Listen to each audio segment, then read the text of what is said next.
Let's talk about utilization first. Most people, when I ask them, what is a good utilization to have on your credit card, will always say 30%. Well, just so you know, that is absolutely incorrect and not good at all. The one thing to understand is that when you hit 50% utilization, it will destroy your credit, even if you have perfect payment history. The sweet spot, the data shows that individuals with a 780 credit score and above maintain about a 7% utilization rate.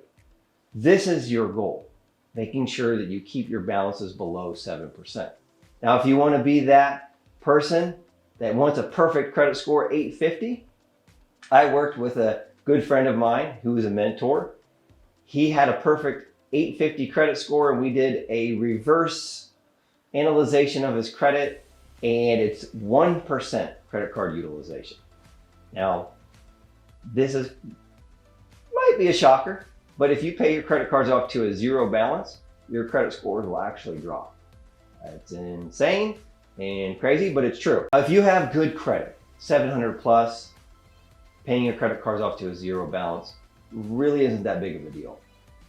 But if you're rebuilding credit or rebuilding damaged credit, it's critical that you keep a small balance on at least one credit card so that you don't damage your scores. Here's the key, the kicker to how do we manage the balance on our credit card and that balance reporting to the credit bureaus.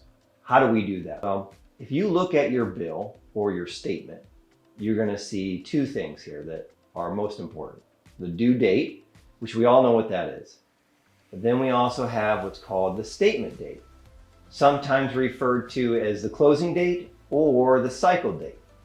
This date is most important because this is when they report the balance of the credit card to the credit bureaus. So now that we understand that, all you have to do is pay the credit card down below 7% so that it triggers the credit report and the credit bureaus to optimize your credit score.